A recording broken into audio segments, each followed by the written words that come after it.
Imagine acordar durante uma viagem dos sonhos com sua família, olhar para a varanda da cabine e perceber que sua filha desapareceu. Sem gritos, sem pedido de socorro, sem câmeras mostrando o que aconteceu. Em questão de minutos, um enorme navio virou palco de um dos maiores mistérios da história de desaparecidos. O que realmente aconteceu com Amy Bradley? Como alguém simplesmente desaparece dentro de um navio com 2.400 pessoas a bordo sem ninguém ver?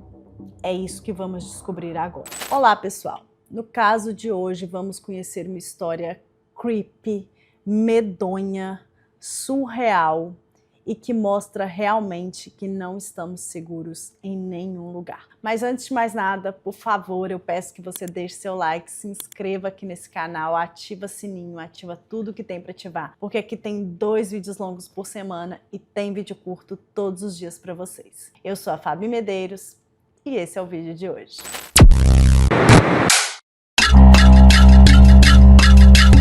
O caso de hoje começa na cidade de Chesterfield, no estado da Virgínia, Estados Unidos. O ano era 1998 e a família Bradley se preparava para uma viagem dos sonhos. Era uma família, gente, muito feliz. Uma mãe que tinha 45 anos na época, o pai tinha 46 e eles tinham 2 filhos. A Amy, que era a mais velha, de 23 anos, e o Brad, que tinha 21 anos. Naquela época, os pais da Amy, eles trabalhavam como agentes de seguro em uma empresa.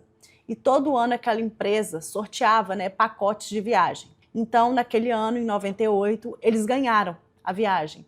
E era um cruzeiro para o Caribe. Então, se eles quisessem, eles podiam também levar os filhos, incluía toda a família, e claro que eles quiseram. Aquela viagem era como se fosse uma viagem que iria marcar o início da vida adulta da Amy, porque ela tinha acabado de se formar na faculdade, ela tinha alugado um apartamento e tinha também arrumado um cachorro, então eles estavam muito, muito, muito felizes. A Amy era descrita por amigos como sendo uma pessoa extremamente inteligente, independente e muito atlética.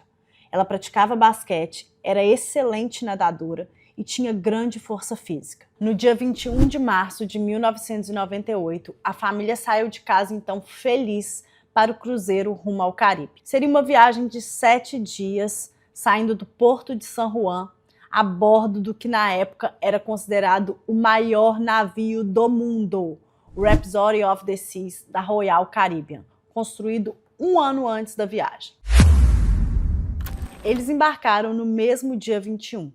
E a Amy estava muito, muito animada. Ela estava participando na época de um concurso de fotografias, então ela batia foto de tudo que ela achava legal, tudo que ela achava interessante, A vista era bem linda, então ela estava super animada com isso. Bom, no segundo dia de viagem, o navio já estava em alto mar. No terceiro dia, fez a primeira parada em Aruba e naquela noite foi a noite do jantar de gala. Porque eu nunca fui em nenhum cruzeiro, mas eu sei que tem essas coisas, que tem a noite havaiana, a festa disso, festa daquilo. Enfim, eles se arrumaram, foram para esse jantar de gala e a Amy estava muito bonita, chamando muito atenção. Então, assim, os garçons fizeram toda a questão de atendê-la. Não era apenas um atendimento cordial, era uma coisa a mais, sabe? Ela estava realmente sendo quase que cortejada. Os garçons até chegaram a convidá-la, um dos garçons, para poder, mais tarde, no final do expediente, se ela não queria descer em Aruba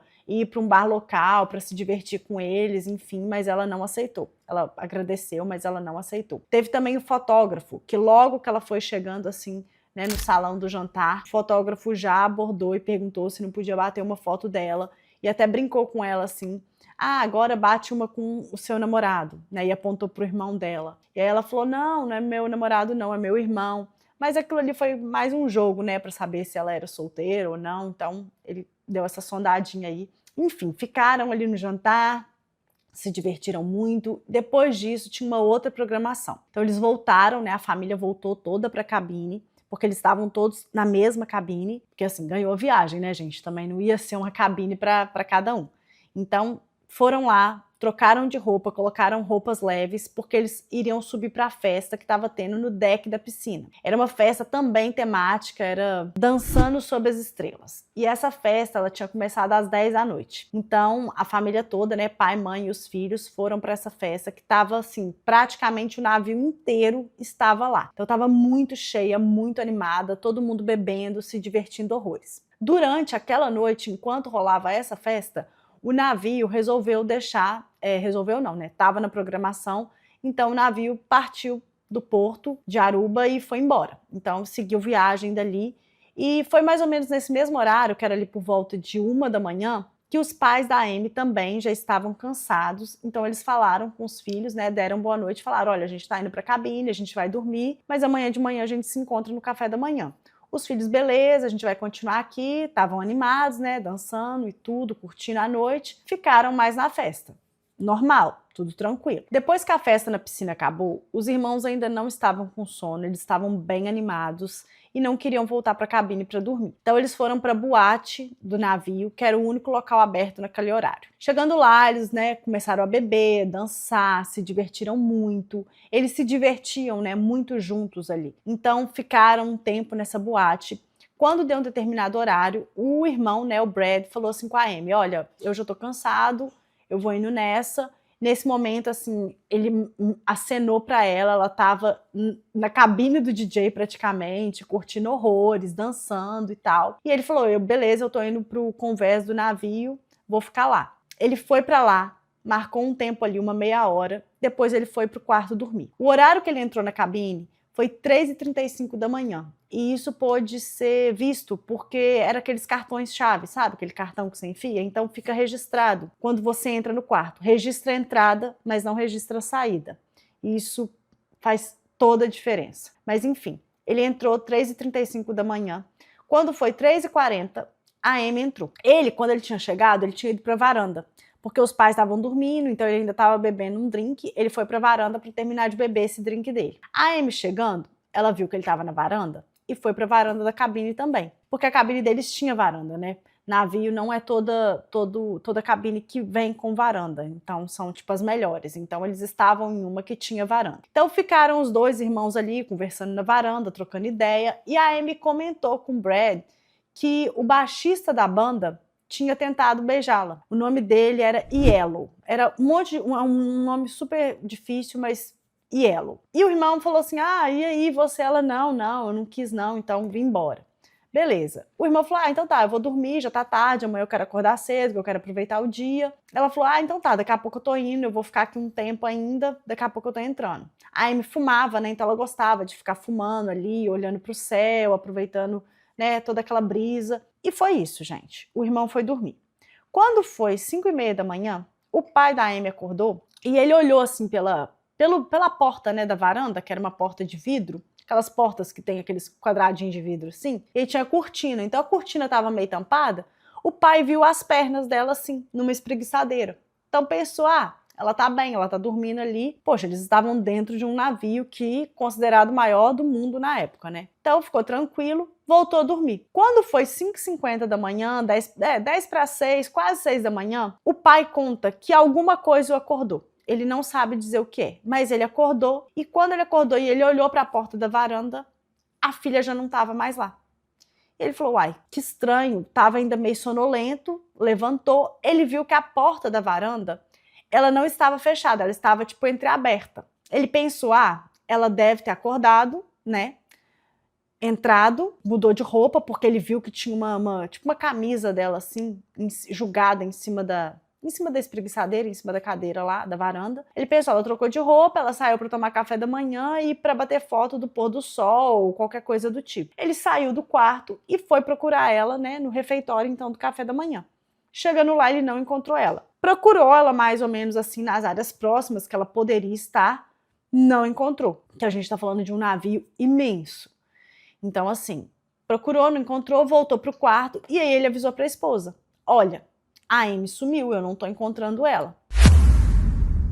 Quando o navio fez a segunda parada em Curaçao, a família da Amy já estava há 1 hora procurando ela. Eles tinham procurado em tudo quanto é lugar e não encontravam de jeito nenhum. Foi então que eles, né, foram falar com um dos funcionários do navio e pediram, né, que colocasse um anúncio no alto-falante do navio dizendo que a filha, né, que a Amy estava desaparecida, se alguém tinha visto, um alerta. E o funcionário então chamou o gerente falou assim que não ia ter como, porque eram 7 horas da manhã e era muito cedo, então aquilo os outros passageiros eles poderiam achar aquilo muito invasivo. E ele falou assim, faz o seguinte, vocês vão procurar, dá aí uma checada por meia hora, se vocês não acharem, vocês voltam, aí fala comigo que aí eu vou chamar um oficial de segurança. O navio, gente, ele era assim muito, muito grande. Eram 10 convéses e 1000 pés de comprimento. Então assim, a Amy podia estar em qualquer lugar. A família, né, depois desse pedido do alerta no alto-falante, que eles não fizeram, quando as pessoas, só na verdade, né, quando as pessoas estavam próximas a desembarcar em Curaçao, eram cerca de mais ou menos 2.000 pessoas prestes a desembarcar, que eles fizeram um anúncio. Então anunciou lá, Amy Bradley, por favor, compareça à recepção do navio. Mas nada aconteceu, né? Passou um tempo e nada. Então, eles autorizaram o desembarque das pessoas. E a mãe da Amy ficou, gente, desesperada. Ela implorou para que eles não autorizassem o desembarque, porque a filha dela podia estar ali. Então, assim, que era muito perigoso, que eles não podiam fazer aquilo, que, pelo amor de Deus, não autorizassem. Mas eles falaram, olha, eu sinto muito pela filha de vocês, mas a gente não pode parar a viagem de 2.400 pessoas que estão aqui para se divertir, né, para curtir as férias.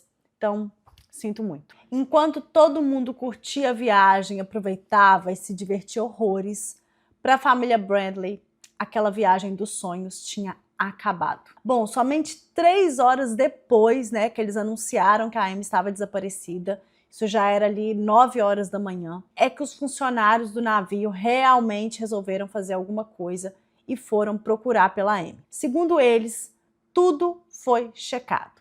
Cada gaveta, cada armário, cada fresta, tudo foi checado minuciosamente. Uma busca aí que demorou entre 45 minutos a 1 hora e contou com 900 pessoas. Bom, o problema é que durante essa busca tão detalhada, eles pediram que a família esperasse dentro da cabine deles. Então eles não viram essa busca acontecer. Depois de um tempo, né, o capitão foi até a cabine deles e informou que eles checaram tudo, mas que a Amy não estava naquele navio. Então a família ficou louca, falou assim, como assim ela não está no navio? Tá onde? Grande parte dos funcionários achava que a Amy tinha pulado no mar ou então que ela tivesse caído da varanda ali da cabine. Nesse momento, então, a polícia de Curaçao foi acionada e as buscas iniciaram. Embora a teoria, né, fosse de que a Amy tivesse caído no mar, o delegado não acreditava muito naquilo, porque as águas ali eram muito fortes, elas tinham uma corrente muito forte. Então ele disse que se a Amy tivesse pulado ou caído, em algum momento essas correntes teriam levado ela para a praia. Então ele não achava que aquilo ali fazia muito sentido. A polícia de Curaçao iniciou então as buscas por Amy. Na busca, né, foi feita busca marinha com a utilização de barcos, foi feita busca aérea com a utilização de helicópteros. Foi uma operação, gente, com uma equipe bem grande mesmo, sabe? Contou com a guarda costeira venezuelana, com a marinha, com os fuzileiros navais, e aquela foi a maior operação que eles já tinham realizado. Mas infelizmente nada foi encontrado. Nenhuma roupa, nenhum objeto, nada. E eles garantiram que se ela tivesse pulado no mar ou tivesse caído, em algum momento o corpo chegaria até a praia, por conta das correntes que eu falei para vocês. Mesmo tendo tubarão e o tubarão, sei lá, comendo a pessoa, ele não come tudo. Então alguma coisa acaba chegando na praia. E aquilo não tinha acontecido. Quando foi mais ou menos ali umas 6 da tarde, o navio saiu do porto de Curaçao e seguiu viagem. A notícia, né, chegou até os Estados Unidos através, né, do noticiário. Então, os familiares da Amy, os colegas do passado, amigos, todas as pessoas que conheciam ela souberam, né, que ela estava desaparecida e eles ficaram assim desesperados. Quando completou um dia de desaparecimento, no dia 25 de março, o FBI foi acionado. No dia 26, o FBI, então, embarcou no navio, né? Chegou até o navio e embarcou. Bom, então, ao entrar no navio, o FBI resolveu iniciar as buscas pela cabine da família, que era onde a Amy tinha sido vista pela última vez. Só que quando eles chegaram na cabine, ela estava completamente limpa. Tipo assim, eles limparam antes mesmo da chegada da polícia.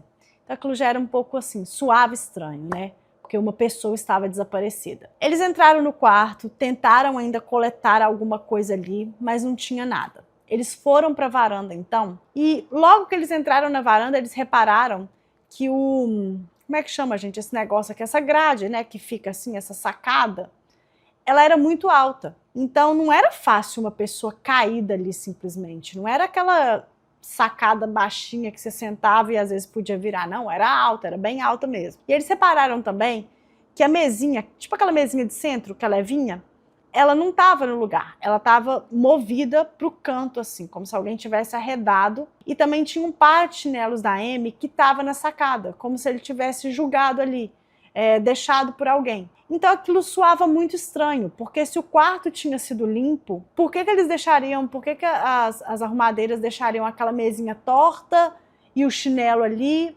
como se não tivesse visto, como se quisesse preservar alguma coisa, mas ao mesmo tempo já tinha limpado o quarto todo. Então aquilo tudo era muito esquisito. Os agentes do FBI conversaram então, né, com a família da Amy, primeiro com os três juntos e depois separadamente. Ouviu a história de cada um.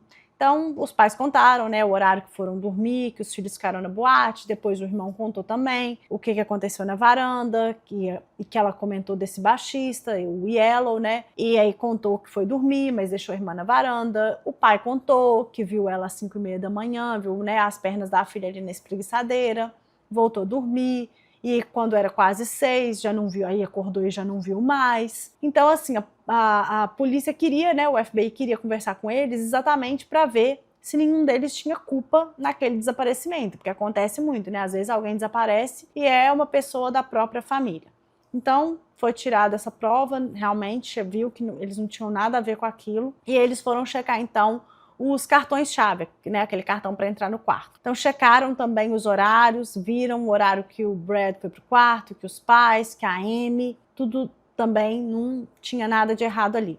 Checaram as câmeras, né, do navio, porque não tinha câmera em tudo quanto é lugar, mas na maior parte das áreas comuns tinha. Então eles checaram essas câmeras, essas filmagens, também não encontraram nada. Então naquele momento, a única coisa que o FBI sabia até então era que a Amy tinha desaparecido entre 5h30 e 6h da manhã. Era só isso. E aí começaram, né, os burburinhos, a fofoquinha dentro do navio, dizendo que uma adolescente tinha caído no mar. Depois a conversa era que ela tinha, né, tirado a própria vida.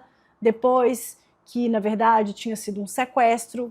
Então tinha de tudo. As pessoas, elas acabam falando demais mesmo. E os investigadores continuaram ali procurando, tentando fazer o trabalho deles da melhor maneira possível. O FBI começou então, né, a entrevistar alguns passageiros. E aí teve um cara que eles conversaram com esse homem, que ele era vizinho da cabine né, de onde a família da Amy estava. Bem assim, vizinho de varanda mesmo. Tipo, a varanda deles era aqui, o desse cara era aqui. E aí ele contou que ele e a Amy, eles conversavam, que eles trocavam uma ideia. Esse cara, pelo que eu entendi, parece que ele estava nesse navio sozinho. E era um cara que gostava de ficar sozinho. Então, eles ficavam conversando muito ali na varanda, ele e a Amy. E ele até falou que chegava às vezes até a inclinar, porque a varanda era baixinha. Então, se você pendesse assim o corpo para frente, você quase que já dava no quarto da outra pessoa. Achei super estranho, porque ninguém faz isso, né? Você não conversa com os outros indo para a varanda dos outros se a pessoa te convidar. Mas enfim, ele ficou ali conversando com ela. Ele disse que na noite do desaparecimento ele não ouviu absolutamente nada, que ele ficou na varanda dele até umas 2h30 da manhã, e depois disso ele entrou, ele foi dormir, não escutou nada, mas os vizinhos próximos da cabine dele ali contaram para o FBI que escutaram uma televisão muito, muito alta na cabine desse homem, assim, num volume ensurdecedor, logo após o desaparecimento da Amy.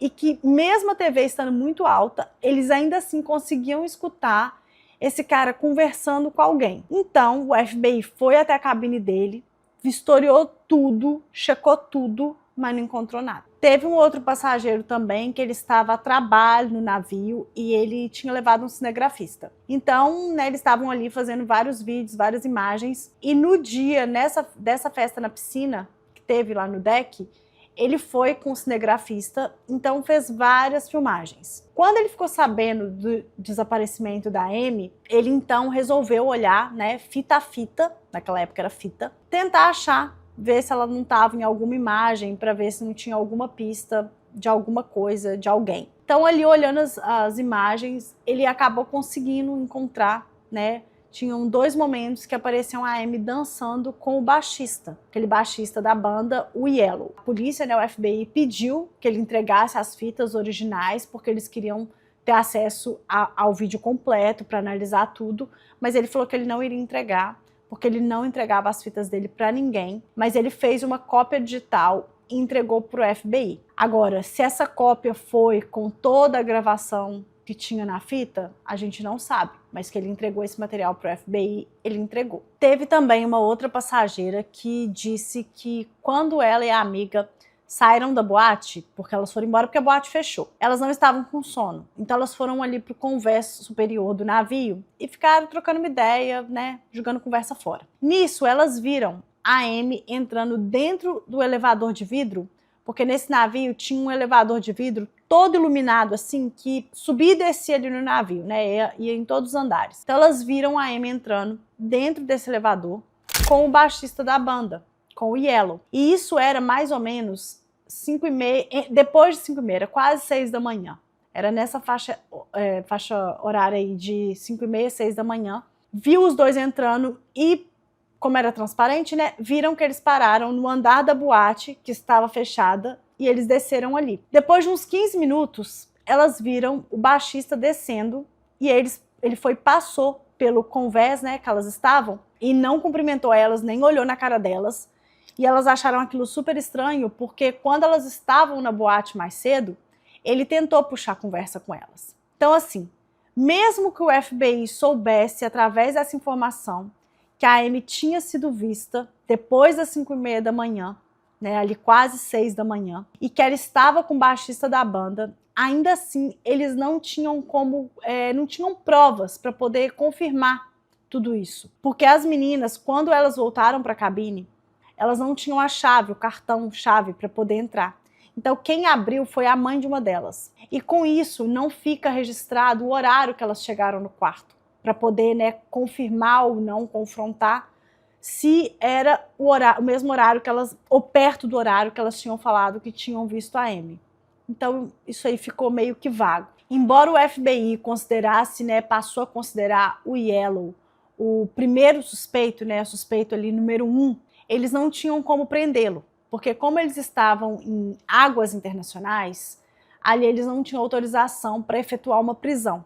O máximo que eles podiam fazer era interrogar. Então foi isso que eles fizeram. Eles chamaram o baixista, fizeram várias perguntas e depois perguntaram se ele aceitava, né, passar pelo teste do polígrafo.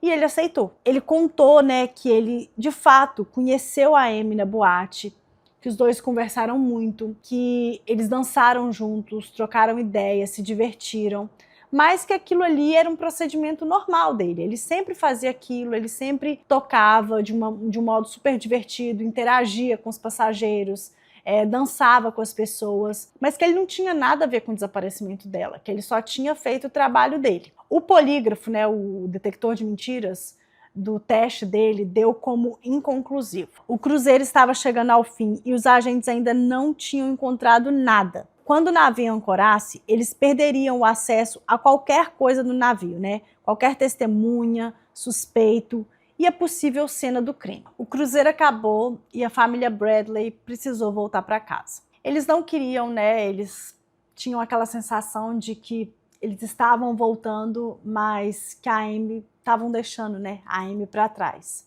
Então, era uma sensação muito ruim. Logo que eles chegaram em casa, tinham várias pessoas aguardando por eles, vários amigos da Amy, familiares, pessoas próximas, todo mundo estava ali muito comovido com aquela situação. Foi feita uma oração, né, pedindo que a Amy estivesse bem, que ela ficasse bem aonde quer que ela estivesse e que ela fosse encontrada. Bom, depois de um tempo, a família montou tipo um centro de operação para que eles entrassem em contato com autoridades, embaixadas, imprensa.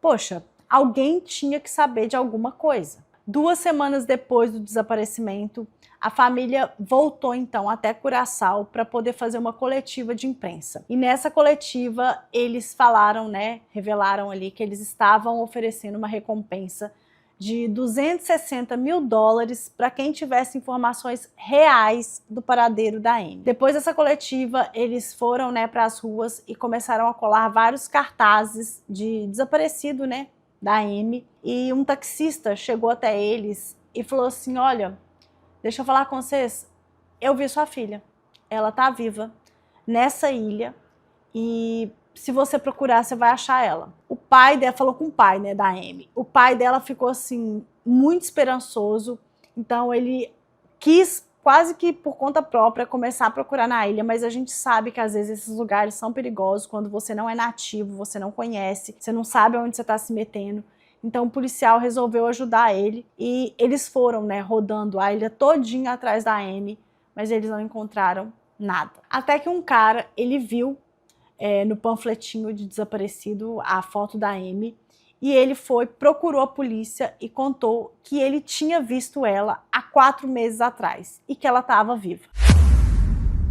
Em agosto de 1998, 6 meses após o desaparecimento da Amy, um homem que estava vendo as reportagens, ele disse que ele viu a Amy em uma praia lá em Curaçao, que ele estava viajando e que ele foi em uma praia local, era uma praia muito difícil de chegar, você tinha que fazer um certo esforço para chegar nela. Ela era conhecida mesmo mais só por nativos, pouquíssimo frequentada. Ele falou que quando você via 6 pessoas na praia era muito, e que um dia ele estava lá, ele estava limpando uns equipamentos, né? Acho que de mar, que ele tinha saído do mar. Não entendi direito que equipamentos eram esses, mas enfim, ele estava limpando esses equipamentos. E aí chegou na praia, ele avistou uma garota com 2 caras. E aí que de alguma forma a Amy tentou falar com ele quando os caras deram uma afastada, mas que quando ela, tipo assim, quando ela ia abrir a boca, um dos caras chegou e segurou no braço dela e ela já saiu andando, então ela não conseguiu falar nada com ele. Mas ele vendo a foto, ele disse que não era 99% não, era 100% de certeza que era a Amy naquela praia naquele dia. 9 meses após o desaparecimento da Amy, a família dela conseguiu que o caso dela aparecesse naquele programa americano que é super famoso de desaparecimento, eu não sei se tem até hoje, mas na época tinha, que é o America's Most Wanted, que quando aparece ali, né, o caso ganha muita repercussão, era como se fosse uma linha direta aí para quem é do passado lembra, então ficava bem à vista mesmo o caso da pessoa, então a família conseguiu que aparecesse lá e aí tomou muita repercussão, né, o caso que já estava grande tomou uma proporção ainda maior. Em janeiro de 1999, ou seja, 10 meses depois do desaparecimento da Amy, parece que teve, né, um outro cruzeiro aí da Royal. Não fica claro se era da Royal Caribbean ou não, mas pela rota parece que sim, porque esse navio ele também parou, né, ali em Curaçao por uma noite. E durante essa parada, um passageiro ele desceu e ele foi até um bordel. Nesse bordel, quando ele chegou, ele já achou estranho porque tinha um cara armado na porta. Bom, ele entrou, foi entrando e 2 mulheres vieram até ele e já começaram a conversar com ele. Em um determinado momento, uma das mulheres foi até o bar para poder pegar a bebida e a outra ficou na mesa. Essa outra que ficou na mesa começou a falar com ele que ela estava ali contra a vontade dela, que ela, na verdade, estava em uma viagem com a família dela, com os pais e o irmão, e que ela desceu do navio em uma das paradas para poder comprar droga, só que ela não conseguiu voltar mais. Ela já foi abordada, já foi meio que sequestrada e por ali ela ficou. E que ela não conseguia sair daquela situação porque ela devia $200 para eles. Então, que ela estava presa, que ela não podia sair daquilo ali. Que, tipo assim, meio quase que perguntando se ele, por favor, poderia pagar a dívida dela para ela poder se ver livre daquilo. Mas esse cara, esse passageiro, ele era um agente, né, da Marinha. Agente não, gente, como é que fala? Ele era um militar. Ele era uma pessoa que trabalhava como militar da Marinha. Estava ali de férias, mas ele era um militar. Então, ele sabia que aquilo que ele estava fazendo, de frequentar aquele local, nós estamos falando de 99, era uma coisa que a Marinha desaprovava completamente. E ele faltava apenas 2 anos para poder aposentar. Então ele não quis colocar a carreira dele em risco fazendo alguma denúncia e nem nada, porque ele tinha medo do posto dele ser rebaixado e ele ser aposentado num posto menor. E aquilo, querendo ou não, ele teria que explicar como que ele ficou sabendo dessa informação. E também tinha o cara armado na porta. Então ele não queria muita confusão, então ele deixou isso para lá. Quando foi em 2001, com a repercussão do caso da Amy, já tinha aparecido, né, no tal programa de TV e tudo mais, ele viu e ele falou, caramba, é a menina. E ali ele resolveu então, né, contar, ele já estava aposentado e tudo mais, ele resolveu contar essa história. Tem também uma coisa, quando ele estava lá nesse bordel, essa menina falou com ele. Meu nome é Amy Bradley. Falou. Então, na hora que ele viu a reportagem, ele linkou ele e falou, caramba, ela estava falando a verdade. Bom, mas aí já era tarde demais. A família, quando ficou sabendo dessa história, não acreditou que a Amy tivesse deixado o navio para poder comprar drogas, porque ela não era daquilo. Ela gostava de beber sim, mas não de usar, né, coisas mais pesadas, até porque ela era uma atleta, ela jogava basquete, ela era nadadora, enfim, que aquilo não condizia com a filha deles. Mas eles acreditaram na parte de que sim, que podia ser a Amy, porque primeiro que era em Curaçao, que foi exatamente onde foi a primeira parada do navio deles, e também que a Amy, sim, ela podia estar sendo usada como escrava sexual, que de alguma forma alguém pode ter tirado ela do navio, sei lá, dopando ela, talvez, sei lá, colocando dentro da mala, não sei, mas que ela tinha sido tirada do navio de fato, isso para a família dela era certeza absoluta. A família da Amy, então, começou a tentar lembrar, né, de todos os fatos que tinham acontecido antes do desaparecimento dela, para ver se não tinham deixado passar nada. E aí eles começaram a ligar alguns pontos. Por exemplo, os garçons, né? A extrema cordialidade dos garçons durante o jantar lá de gala. Eles já começaram a achar aquilo estranho. Tipo assim, porque os garçons chamaram a Amy e só a Amy para poder beber com eles fora do navio naquela noite. O que antes não parecia nada, parecia ser só um convite normal, naquele momento começou a pesar e começou a falar assim, será que não tem nada a ver? Lembraram também do fotógrafo, que o fotógrafo bateu umas fotos naquela noite, e esse fotógrafo que trabalhava ali no navio, todas as fotos que ele batia das pessoas, ele expunha, tipo numa parede, ficava tudo assim, né, exposta, e as pessoas, os passageiros, iam lá, viam as fotos e se gostasse, comprava. Só que a família disse que lembrou que quando eles foram para poder comprar as fotos deles, eles viram que estava faltando uma foto da Amy. E o fotógrafo não sabia dizer aonde que a foto estava, porque parecia realmente que a foto tinha sido roubada e não que alguém tivesse ido lá comprar. Eu fiquei sem entender se essas fotos ficavam expostas de um modo que, sei lá, não tinha muito controle, qualquer pessoa chegava ali e pegava, não ficava em um local seguro, que ninguém entrasse, ou, né, protegida com vidro.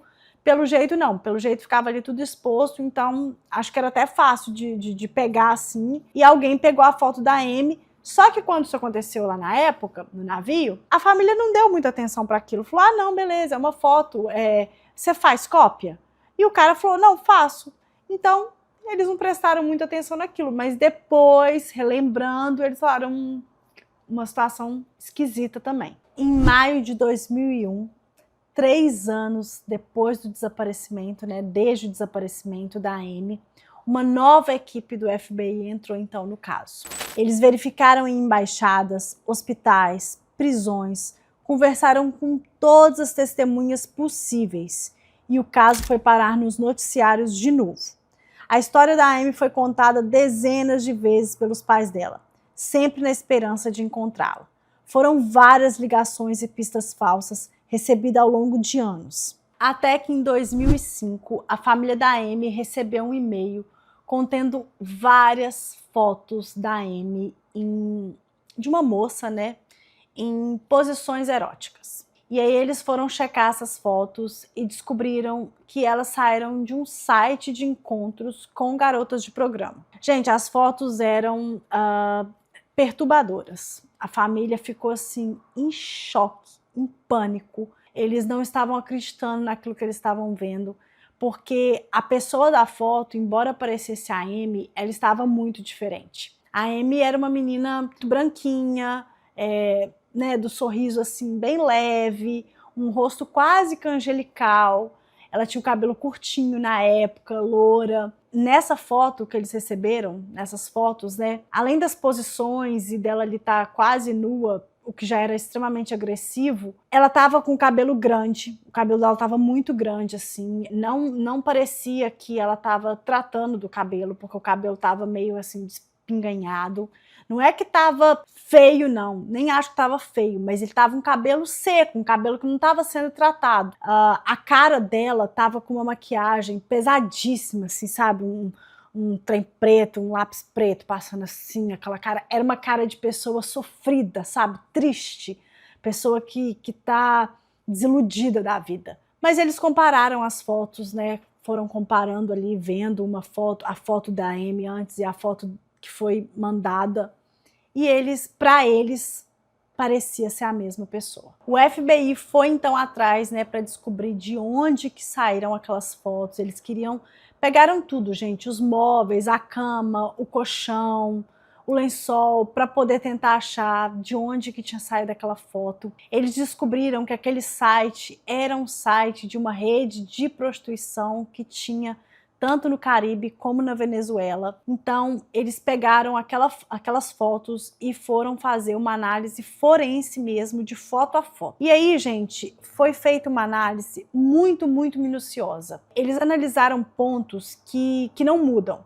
Por exemplo, de vários ângulos, né, eles olharam o nariz, então o posicionamento do nariz, o queixo, o formato do queixo. Só muda se a pessoa fizer, né, gente? Harmonização ou colocar fizer muito procedimento, mas assim, não era o caso. Então o ângulo do nariz, o queixo, as bochechas assim, né, amassando o rosto. Ela tinha um bico de viúva, então a foto também da pessoa que eles receberam também tinha esse bico de viúva. E aí eles foram, sabe aquele processo que vai encaixando foto a foto, colocando por cima para ver?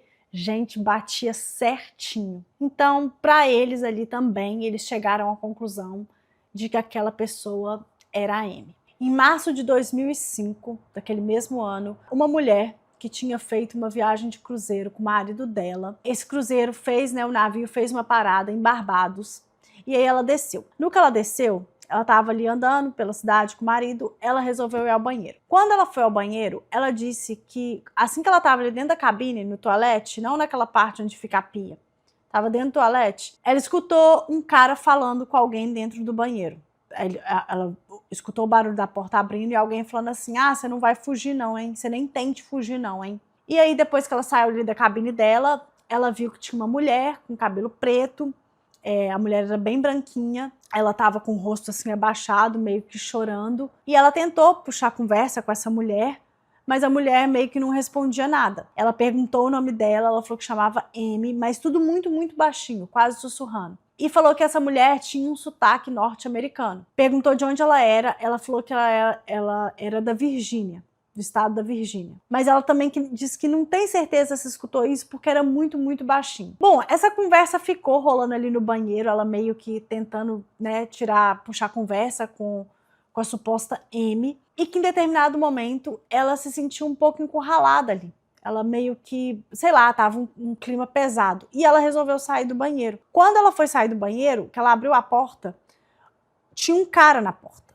meio que quase cercando a porta mesmo. Ela teve que pedir licença para ele para ela poder passar. Bom, ela saiu do banheiro, encontrou com o marido dela, e aí ela ficou olhando para a porta do banheiro. Ela queria ver assim, o que ia acontecer. Ela ficou achando estranha aquela situação. A mulher né, no banheiro, quando falou que a Amy, ela também falou que estava ali contra a vontade dela, mas não, tudo muito sussurrando, não falou direito. Ela sabia que estava acontecendo alguma coisa estranha. Então ela ficou observando e ela viu que esse cara, quando a Amy, a suposta Amy, abriu a porta do banheiro, esse cara já pegou assim no braço dela e já saiu meio que quase que arrastando a menina. Então ela achou aquilo super estranho e esse até então é considerado o último avistamento da Amy, né, que foi em Barbados. Em abril de 2017, 19 anos depois do desaparecimento da Amy, a filha do baixista, aquele lá, né, o Yellow, do navio que a Amy foi, ela entrou em contato com a família da Amy. Ela falou que queria ajudar e que ela tinha uma história para contar. Que quando ela ainda nem era nascida, a mãe dela estava grávida dela, o pai dela foi a trabalho, né, em um cruzeiro, e isso foi em 98. Quando ele voltou dessa viagem, desse trabalho, que ele chegou em casa, ele chegou com uma mala que não era dele. E a mulher, né, a mãe da menina achou muito estranho. Perguntou para ele, a mala era aquela. E ele ficou muito nervoso. Ela então resolveu, né, na surdina, checar o que tinha dentro da mala. E quando ela abriu, ela viu que tinha várias e várias fotos de muitas mulheres diferentes. E todas eram mulheres brancas. Bom, ela questionou ele, falou um monte de coisa, ele desconversou, falou que aquilo ali tinha ido por engano, que não sei o quê, que não... Resumindo, deu um jeito, passou. A menina sempre questionou o pai, sempre falou, pai, e só um adendo, gente, por que a mãe resolveu contar essa história para a filha? Porque às vezes vocês ficam perguntando, nossa, mas por que a mãe do nada contou a história para a filha? Contou porque ela tinha receio de que em algum momento a filha julgasse o nome do pai no Google e essa história iria aparecer. Então ela falou, olha, se você pesquisar o nome do seu pai, provavelmente essa história vai aparecer para você, então eu quero te contar.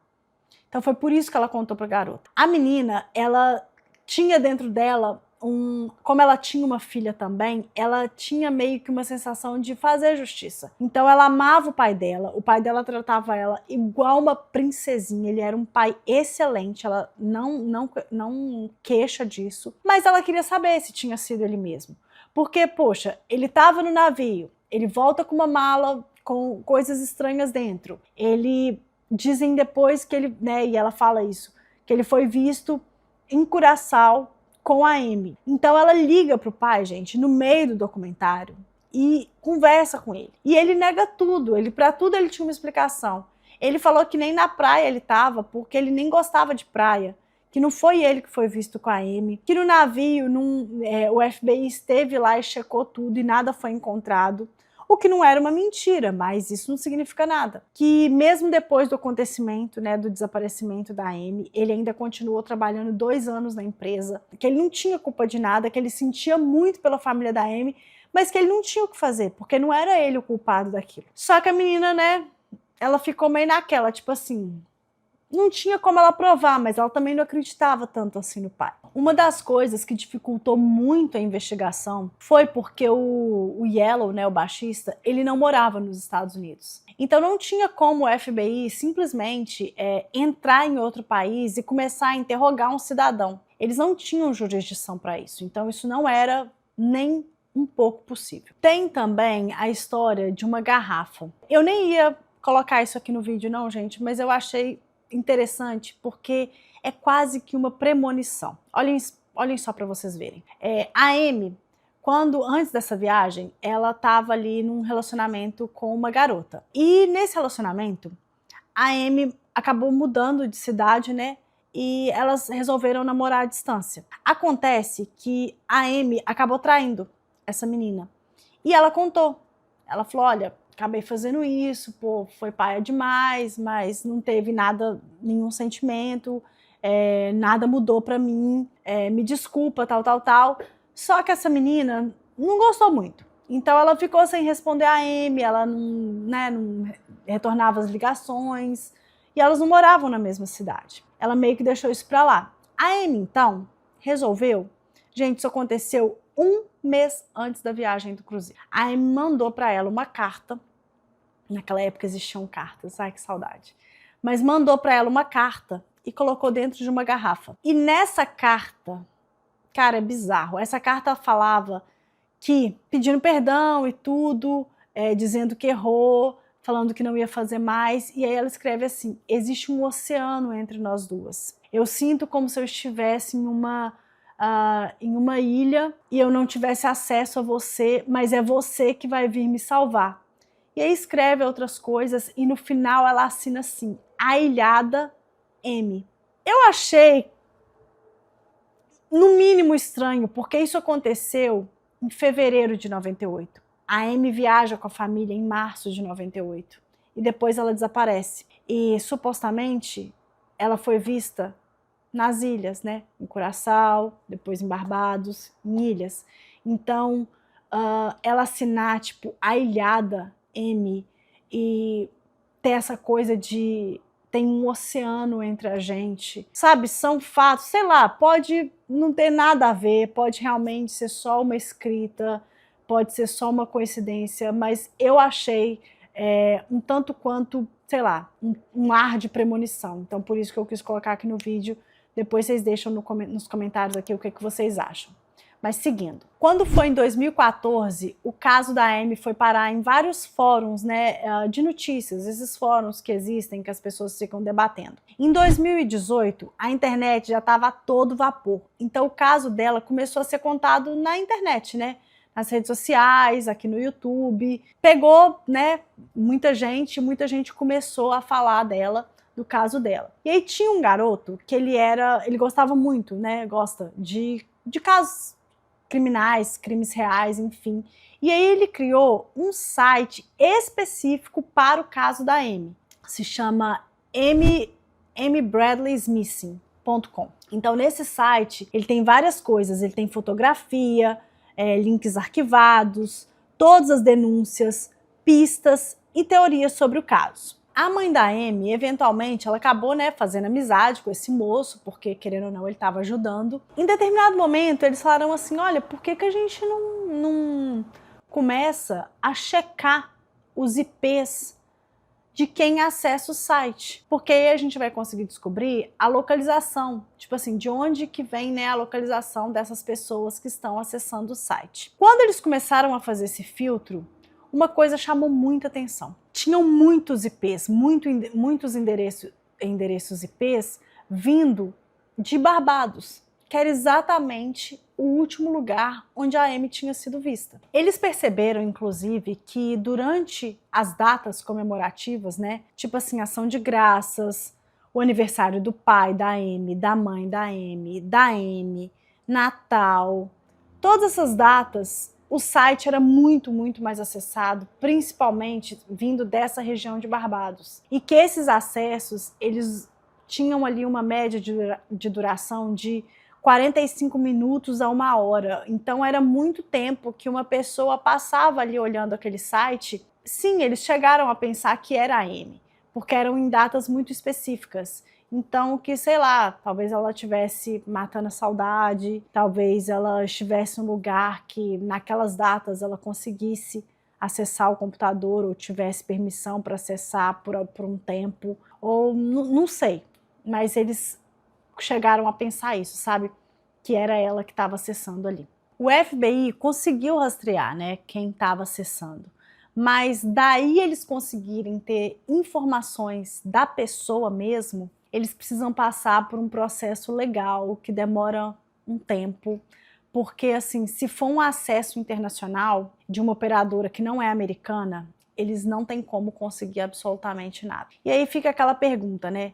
Se a Amy estava tendo acesso a computador, por que ela não mandou um e-mail para a família, contando onde ela estava e qual o método que eles podiam utilizar para poder resgatá-la? Mas assim, para mim parece essa uma pergunta assim até meio, digamos assim, não muito inteligente, porque, caramba, claro que se ela usava um computador, se era ela mesma que estava acessando o site e tendo acesso a computador, é óbvio que isso era de uma forma restrita e super bloqueada e super vigiada. Então, assim, não era, né, nessa facilidade aqui, vou entrar, vou mandar um e-mail para quem eu quiser, mandar um WhatsApp. Não funciona. Na minha cabeça não funciona desse jeito. Se você está sequestrada para cumprir, né, esse tipo de função ou para qualquer outra coisa, eles não deixam você com acesso livre.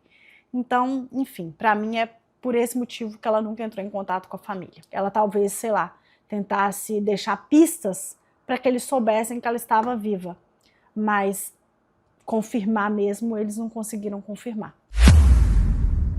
A maioria das pessoas não tem ideia, eu também não tinha, dos riscos que você corre quando, você sai em uma viagem de navio. O navio, gente, é como se fosse uma cidadezinha. E ali dentro, o mais próximo que você tem da polícia são os seguranças do navio. Então, se alguma coisa acontece, como eles já estão em alto mar e qualquer 20 quilômetros da costa já é considerado águas internacionais, então é uma terra sem lei, não tem muito para onde correr. Se você desaparece, se alguém desaparece, até o navio chegar numa autoridade de polícia, ele tem que andar centenas e centenas de quilômetros, então não é fácil. Além disso, quem manda em um navio é o capitão.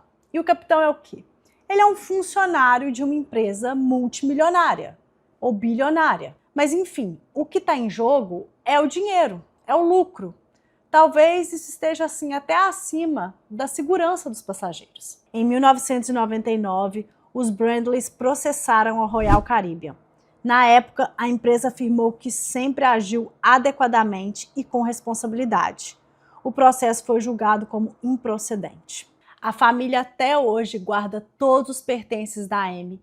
Eles continuam mantendo ela viva. Eles, na verdade, acreditam que ela está viva. É triste, mas é bonito. A mãe dela fala uma frase assim no documentário, que todos os dias, quando eles acordam, eles falam, talvez seja hoje. E quando eles vão dormir, eles falam, talvez seja amanhã. E aí eles mandam um beijo para ela. É muito, muito triste. Nossa, essas coisas realmente mexem comigo, mas enfim. Eles continuam também mantendo o carro da Amy sempre limpo, sempre polido. O carro fica dentro da garagem, porque eles falam que quando a Amy voltar, ela vai querer dirigir. E assim, gente, real mesmo, tem uma galera que espera ela voltar. Ela é muito querida, ela é muito amada mesmo. Muita gente acredita que a Amy vai voltar e espera esse dia acontecer. Foi feito um jardim em homenagem para a Amy, A família dela também mantém várias caixas com coisas dela, com itens pessoais dela, guardado para quando ela voltar. Eles também mantiveram as malas que voltaram do navio, as malas que ela levou para a viagem, eles deixaram do mesmo jeitinho que ela levou. Até eles mostraram no documentário o shampoo, o condicionador que ela embalou, o modo como ela deixou, a carteira dela com moeda, com dinheiro, tá tudo lá, os documentos. Eles realmente esperam o dia que ela vai entrar por aquela porta. A Amy desapareceu no dia 24 de março de 1998 e quase 30 anos depois ela não foi encontrada. A família até hoje suplica por qualquer pista que leve ao paradeiro da filha deles. Se você tiver informações sobre o desaparecimento de Amy Lynn Bradley, por favor, entre em contato imediatamente com o FBI. Bom, pessoal, esse foi o caso de hoje. Eu espero que vocês tenham gostado. Se você gostou, por favor, deixa seu like, se inscreve aqui nesse canal, que me ajuda demais. Aqui tem 2 vídeos longos por semana e tem vídeo curto todos os dias para vocês. Bom, deixa aqui nos comentários também, galera, o que vocês acham que aconteceu com a Amy. Se ela realmente caiu daquele navio, pulou, ou se infelizmente ela foi sequestrada e hoje está aí em algum lugar do mundo sofrendo tudo quanto é tipo de abuso. Ou não, ou talvez ela se recuperou, mas talvez só não saiba como voltar para casa. Bom, é isso. Agradeço muito a quem ficou até agora. A gente se vê então no próximo vídeo.